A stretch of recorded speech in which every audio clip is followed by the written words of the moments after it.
Ini saya pengen nyoba itu tanamnya bareng karena perawatan untuk bawang merah otomatis kan pupuk daun. Assalamualaikum warahmatullahi wabarakatuh. Salam sehat, salam sejahtera untuk kita semua. Gimana nih kabarnya sahabat MMT Indonesia dimanapun kalian berada. Semoga sehat selalu dan semoga dilancarkan segala urusan. Amin ya rabbal alamin. Kembali lagi bersama saya Mas Coy di channel YouTube sahabat MMT Indonesia, channel Mitra Kemajuan Petani. Seperti yang teman-teman lihat, kali ini saya sedang berada di antara tanaman tumpang sari teman-teman, antara bawang merah dan juga cabai merah besar teman-teman. Nah, pada kesempatan kali ini kita akan membahas tentang budidaya tumpang sari yang cukup menarik ya teman-teman. Jadi ini merupakan uji coba seorang petani yang pertama kali melakukan tumpang sari dan umurnya itu hampir bersamaan teman-teman antara si cabai merah dan juga si bawang merah sendiri teman-teman. Nah, seperti yang teman-teman lihat ini untuk bawang merahnya ini sudah mendekati masa panen teman-teman, akan tetapi untuk pertumbuhan mungkin dilihat dari hijau daun dan juga dari pertumbuhan daun masih sangat kokoh teman-teman. Terus kalau teman-teman lihat untuk di tanaman cabai merah sendiri ini juga sangat maksimal teman-teman untuk pertumbuhannya. Nah, penasaran kan kira-kira bagaimana perawatan yang beliau lakukan untuk di tumpang sari antara bawang merah dan juga cabai merah besar di cuaca yang cukup ekstrim sendiri teman-teman. Tanpa berlama-lama, langsung saja kita masuk ke sesi wawancara.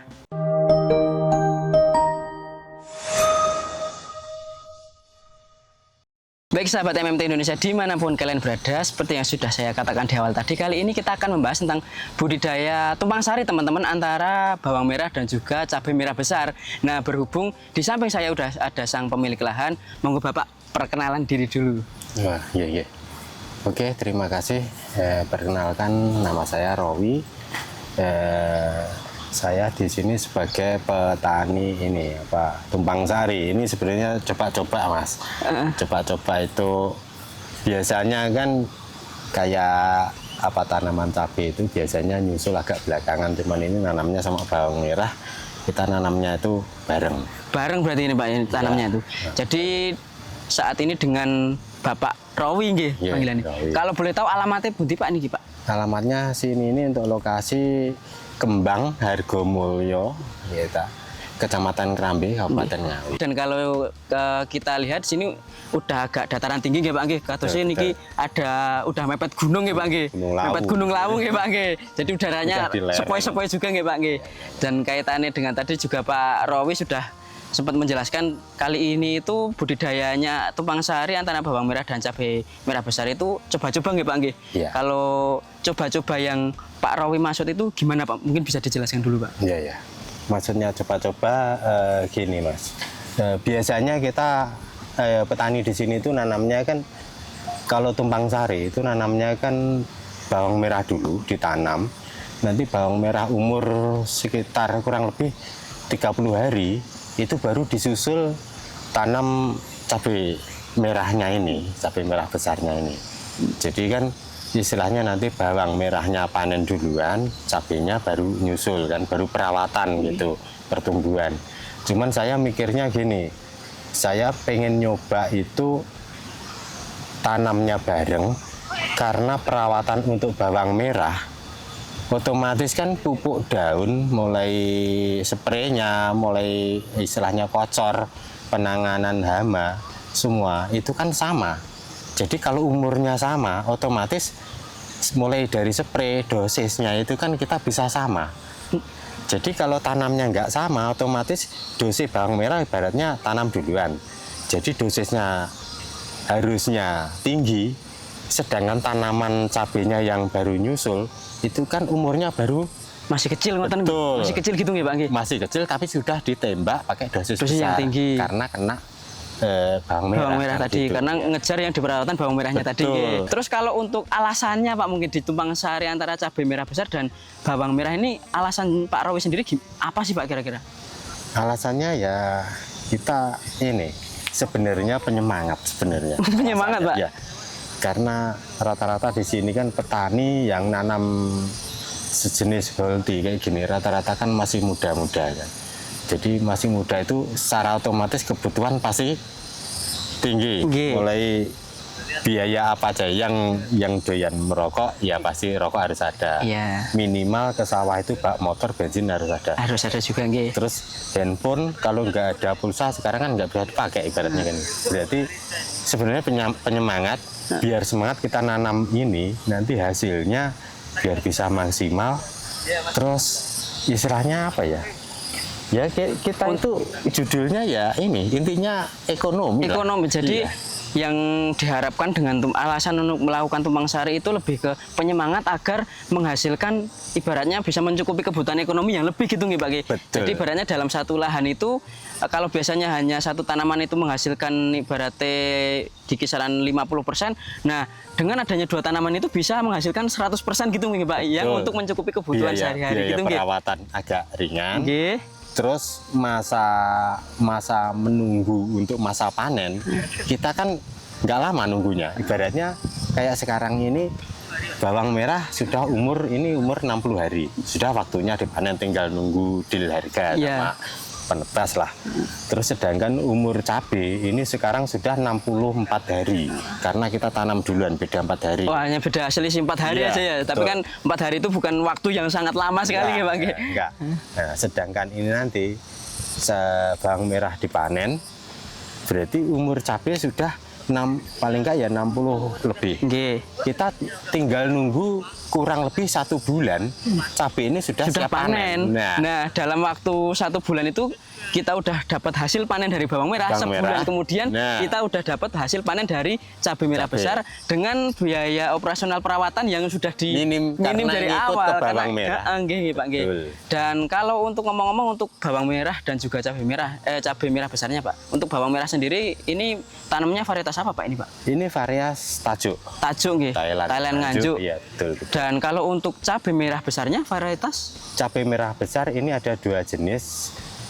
Yang sebelah sini ini ada Warrior dari BC, terus yang sebelah sini dari Panah Merah, Baja F1 yang ini.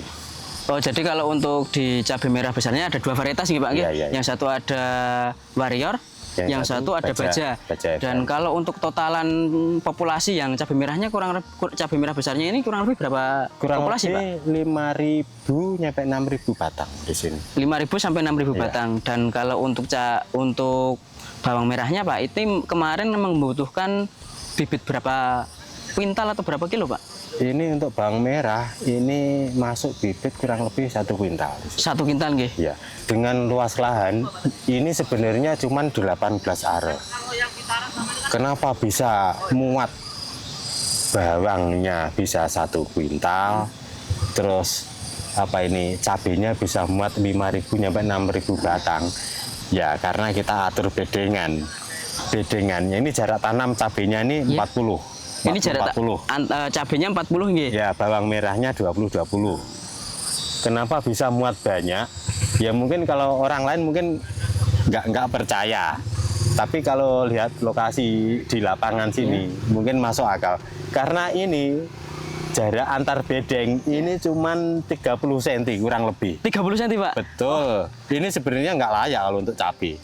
Cuman kita paksakan gimana caranya lokasi cuman 18 are tapi bisa hasilnya bisa maksimal. Dan kalau mungkin di teman-teman lihat itu untuk jarak tanam memang mungkin agak yang bawang merah agak meket ya Pak ini Pak. Ya. Dan kalau untuk bedengannya teman-teman ini bedengannya emang agak antara bedengan itu ya agak sempit, jaraknya kan ini cuma 30 cm. Tapi walaupun demikian untuk pertumbuhan dari bawang merah dan juga cabai merah besarnya itu sangat bisa maksimal teman-teman. Dan kalau saya itu tadi Pak, pas pertama kali ke sini itu nggak nyangka kalau misalnya si bawang merahnya itu udah dipanen, ibaratnya hampir panen, tinggal mendekati udah 60 hari tinggal ibaratnya tinggal dildilian harga ya Pak ya. Betul. Padahal ini untuk kualitas bawang merahnya sendiri loh dari segi pertumbuhan lo masih seger-seger banget tuh Pak ya, di umur masih hijau, masih seger lah gitu lah.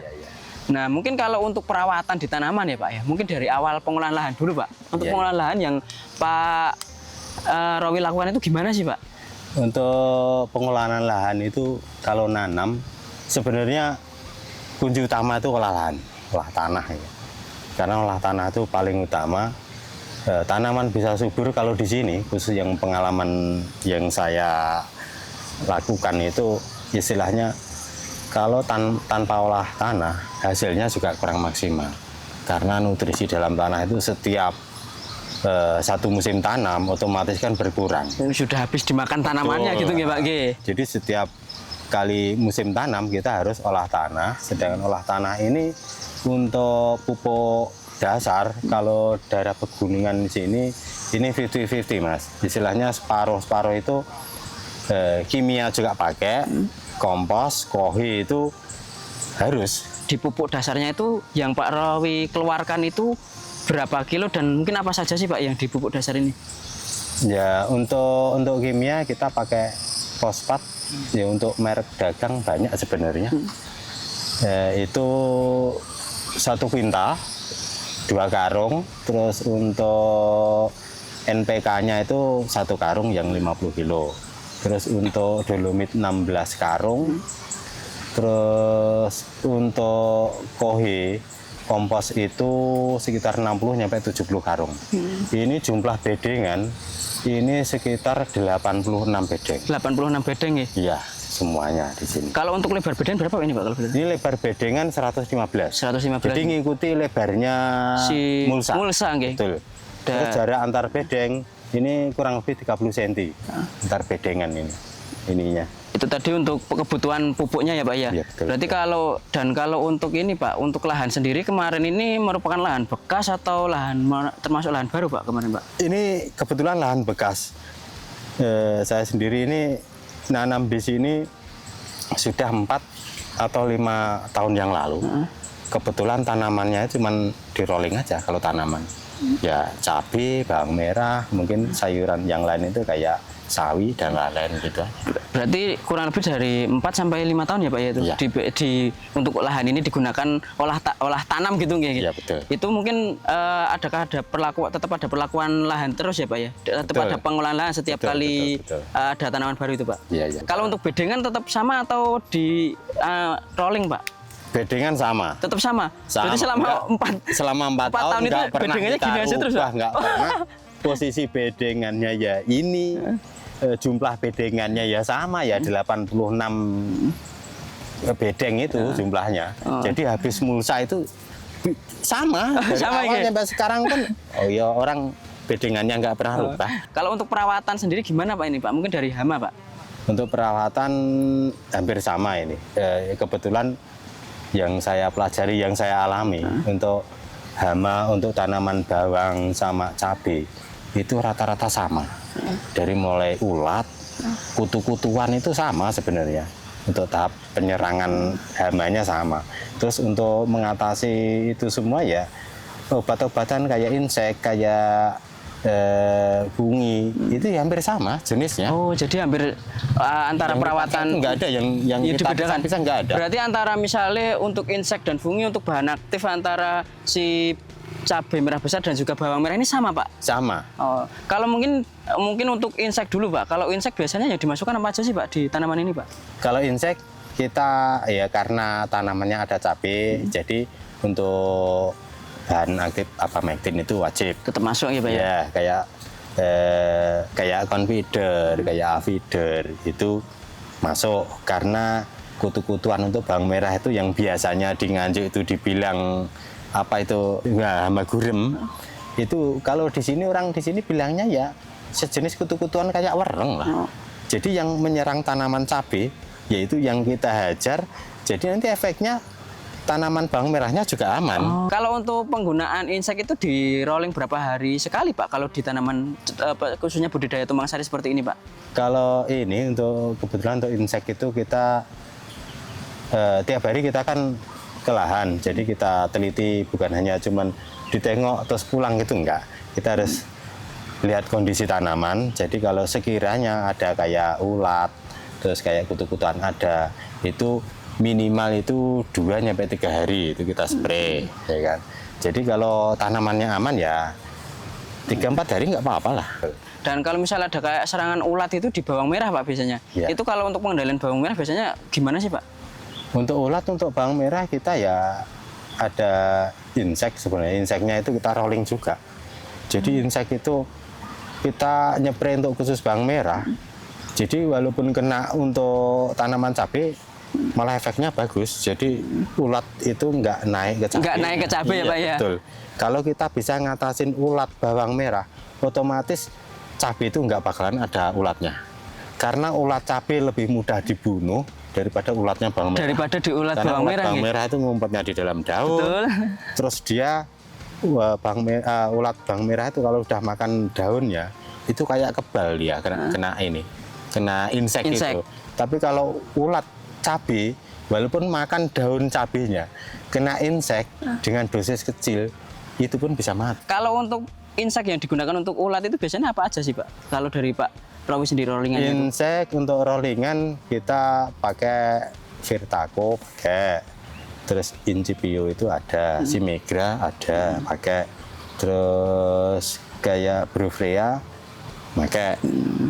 Itu aja. Berarti bahan-bahan aktifnya untuk merek dagangnya itu tadi ya Pak ya? Betul. Dan kalau misalnya untuk di fungisida Pak, kalau untuk fungisida sendiri juga tetap harus masuk juga kan ya Pak ya kalau gini Pak, apalagi Iya. cuaca ekstrim tadi dan Betul. dengan kerapatan tanamannya seperti ini. Kalau untuk fungisida yang masuk biasanya apa aja sih Pak?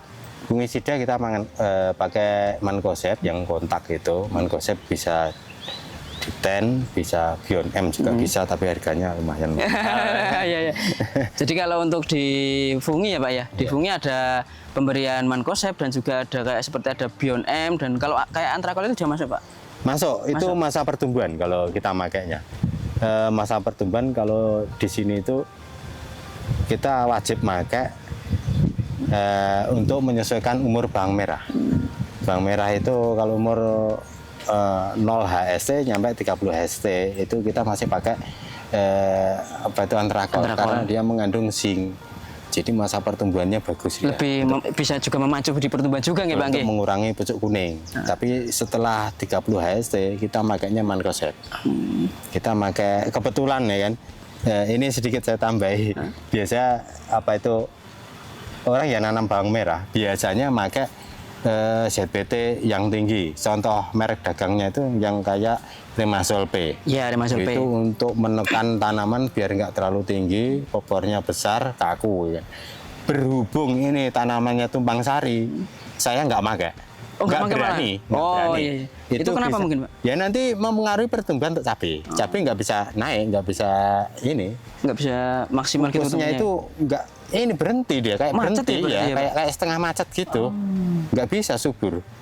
Jadi Susah karena ini tumpang daun. sari, berarti kalau Pak Rawi sendiri menghindari yang penggunaan ZPT gitu nggih Bang? Iya, khususnya untuk Remasol. Untuk Remasol ya khususnya nggih. Untuk yang lain kita pakai. Tetap pakai, tapi khususnya biasanya kalau petani bawang merah itu biasanya kan menggunakan Remasol P Betul, tadi. itu kayak wajib itu. Iya, kalau khusus tapi khusus kalau Pak bawang Rawi merah. sendiri kalau karena ini tumpang sari itu Kita nggak pakai karena nggak berani, nanti bisa macet cabenya itu, nggak bisa takutnya naik. menghambat di pertumbuhan si Betul. cabenya sendiri nih Pak. Dan kalau kita lihat ini kan untuk pertumbuhan antara bawang merah dan juga si cabenya ini kayak salip-salipan ya Pak, ini malah Balapan, kayak balapan ya Pak ya. Dan mungkin kalau untuk di nutrisi apakah tetap ada ditambahkan Pak?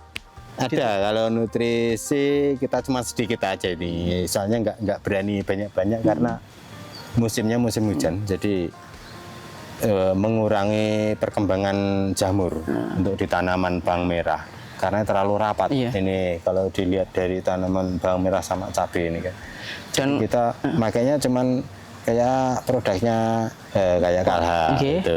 itu wajib lah. Itu wajib ada. berarti dikuati di kalsiumnya nggih Pak, kayak Betul. itu kan kalsium humat ya Pak ya. Betul. Dan kalau untuk seperti ada, kalau misal mungkin yang agak kelewat ya Pak, kalau untuk pembenahan tanah itu tetap dilakukan nggak sih Pak? Kalau untuk lahan yang khususnya di budidaya tumpang sari seperti ini, Ya. penggunaan asam humat itu tetap dimasukkan nggak sih Pak? Pakai ini. Kebetulan kita pakai produk juga yang merek dagangnya Power Soil itu kan. Itu diaplikasikan pas kapan Pak? Kalau Itu Pak pas kocor. Oh, pas kocor. Kocor ini kebetulan bawang merah kita ngocornya satu musim ini 3 kali. 3 kali kocor, 3 kali pemupukan. 3 kali pemupukan susulan gitu nggih Pak? Betul. Itu pemupukan pertama umur kurang lebih 15 hari, yang kedua 25, yang ketiga 35. Itu bahan yang digunakan untuk pupuk susulan apa aja Pak kira-kira Pak? Itu untuk pupuk susulan kita pakai pupuk NPK 16 untuk pertama dan kedua. Untuk yang ketiga kita pakai yang grower untuk pembuahan. Cuman setiap pemupukan kita selalu pakai Power Soil Jadi lewat kocor. Kocor nggih, Pak. Iya. Mungkin ada alasan sendiri, Pak, dengan setiap kali pemupukan susulan itu menggunakan menambahkan power soil itu dan juga KLH itu, mungkin alasannya Pak Rowi sendiri apa sih, Pak? Ya karena untuk pembenah tanah bagus, ya kan. Ini contohnya bukan pamer sih, tapi kan ini nyatanya begini tanamannya kan. Tanamannya lebih subur, ya kan. Lebih hijau. Nyatanya kayak bawang merah ini sudah umur 60 hari. Daunnya masih hijau nggih, Pak, nggih. masih tegak. Dan kalau setiap kali pemupukan susulan itu dosis berapa aja sih, Pak? Untuk pemupukan itu sekali mupuk itu untuk asam humat itu minimal saya kasih 1 bungkus. Itu 1 bungkus berapa? 1 kilo 1 kilo ya. 1 kilo nggih. Nah itu saya taruh di ember, saya aduk, nanti dicampur sama ini pupuk NPK itu. Itu biasanya NPK-nya berapa sih, Pak? Untuk kebutuhan satu kali NPK-nya susulan itu? Untuk luasan lahan ini kita cuman 10 sampai 15 kilo. 10 sampai 15 kilo nggih, Pak? Iya, sekali pupuk. Sekali pupuk itu. Ya, itu untuk pupuk kimianya. Terus nanti untuk KH-nya itu 1 kilo, 1 bungkus itu. Dan mungkin kalau yang dirasakan Pak Rowi sendiri dengan penggunaan power soil dan juga KLH itu, selain di pembenah tanah dan juga penguatan di tanaman bawang merah maupun di cabai itu, apa yang dirasakan apa aja sih, Pak, kira-kira? Ya, yang jelas itu pertama itu subur tanamannya ya, terus hasilnya bisa maksimal. Iya, ini kayak buahnya sudah mulai besar-besar kayak cabai ini sama bawang merahnya. Dan kalau saya pegang di daun bawangnya ini, nah popornya itu kayak ada lebih kokoh dan lebih kayak licin ya, Pak. Ada kayak pelapisnya itu. Apakah ada perlakuan, Pak, di bagian itu, Pak? Kita nggak ada, cuman penyebarannya itu aja. Itu kadang kemarin pakai cover WP itu pakai, tapi dosisnya kecil, nggak berani pakai banyak-banyak karena musim aja. Iya. Berarti kemarin juga sempat ada penggunaan cover WP juga ya, Pak ya? Iya. Itu kalau boleh tahu aplikasinya pas umur berapa dan juga dosis berapa, Pak, kemarin, Pak? Pas masih umur pertumbuhan itu di bawah 30 hari untuk bawang merah. Sama lah untuk cabai pun umur, karena tanamnya hampir sama, jadi ya umur masa pertumbuhan itu. Itu dosis berapa sih, Pak, kalau boleh tahu? Itu 1 tangki saya kasih 2 sendok, 2 sampai 3 sendok lah. Kalau yang dirasakan dengan penggunaan cover WP sendiri gimana, Pak, kira-kira, Pak? Ya bagus, dia ini daunnya lebih kuat, lebih tebal. Ya sekarang bisa dilihat lah umur segini aja masih tegang ya, Pak, ya. Dan juga mungkin dari ketahanan dari hama dan penyakit dan juga cuaca itu juga lebih tahan gitu ya, Pak. Iya. Menurut Pak Rowi sendiri ya, dengan budidaya seperti ini yang harus diperhatikan kira-kira apa aja sih, Pak? Yang harus diperhatikan itu pertama ya kita wajib ke lahan itu ya harus keliling. Jadi kita tahu untuk kekurangan tanaman ini apa, mungkin ada kendala jamur, mungkin penyakit hama, entah ulat, entah kutu-kutuan itu. Jadi kita harus tahu dan penanganannya ya harus tepat gitu. Ya tepat. Jadi tepat dosis, ya tepat waktu, tepat guna juga nggih, Pak. Nah, dan kalau untuk penggunaan seperti ada penggunaan asam humat yang jenengan masukkan setiap kali pemupukan susulan itu, mungkin menurut Pak Rowi sendiri seberapa penting sih, Pak, kira-kira penggunaan asam humat di tanah dan juga di tanaman itu, Pak? Ya itu sangat penting sekali. Istilahnya kita kan kalau mengandalkan pupuk kompos yang organik itu kan cuman berapa persennya aja. Ya ini untuk kebetulan untuk tambahan itu biasanya lebih karena sering-sering pakai sih dari dulu itu. Sering pakai, jadi tahulah untuk tanaman itu lebih subur yang mana, entah dipakai entah enggak, itu kita kan bisa membedakan karena terlalu sering. Nah, mungkin terakhir nih, Pak Rowi, sebelum kita akhiri, dari jenengan apakah ada kata-kata ataupun motivasi ke teman-teman petani di rumah, Pak? Monggo, Pak. Oh, iya. Untuk motivasi teman-teman itu ya selagi masih muda kita ya harus kerja, walaupun jadi petani, tapi kita harus semangat. Ya karena kebutuhan tiap hari itu nggak cuman ya tiap hari kita membutuhkan biaya hidup lah. Ya jadi walaupun tinggal di desa, di kampung, orang tani pun sebenarnya pengeluarannya lebih banyak juga. Khususnya untuk biaya pupuk ini itu kan banyak ya kan.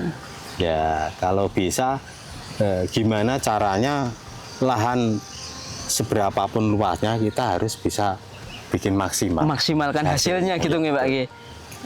Jangan takut untuk uji coba. jangan takut untuk Iya. mencoba hal baru gitu ya Pak Betul. Nggih. Nah, mungkin itu tadi teman-teman yang dapat kami sampaikan dari Pak Rowi yang tadi juga menanam budidaya tumpang sari teman-teman, antara cabai merah dan juga ada bawang merah yang saat ini pertumbuhannya juga sangat maksimal teman-teman. Masih walaupun si bawang merahnya tadi hampir panen tapi masih tetap bisa pertumbuhannya masih kelihatan seger-seger nggih Pak nggih. Dan untuk cabai merah besarnya juga bisa maksimal teman-teman, dan tadi juga bisa teman-teman simak dari perawatan dari awal pengolahan lahan sampai akhir sampai saat ini umur kurang lebih 60 hari. 60 hari itu juga Sudah sudah mulai panen, Pak. sudah yang bawang merah juga sudah mulai panen, juga sudah dikatakan oleh Pak Rawi. Nah, semoga yang Bapak sampaikan tadi, pengalaman-pengalaman yang disampaikan Pak Rawi bisa bermanfaat Pak ke teman-teman di rumah, dan juga bermanfaat ke Pak Rawi sendiri, khususnya bisa menjadi amal jariah buat Pak Rawi, dan kami doakan untuk hasil panennya bisa melimpah Pak ini Pak, Amin, antara amin. bawang merah dan juga cabai merah Ya. yang besarnya bisa menemukan harga yang maksimal gitu ya Pak nggih. Maunya begitu. Maunya begitu ya, harapan petani gitu nggih Pak Harapannya nggih. begitu. Nah, mungkin itu tadi teman-teman yang dapat kami sampaikan dari Pak Rawi. Semoga yang kami sampaikan tadi bisa bermanfaat ke teman-teman di rumah, dan kalau bermanfaat jangan lupa like, komen, dan subscribe untuk tidak ketinggalan informasi dari kami. Sekian dari kami. Wassalamualaikum warahmatullahi wabarakatuh.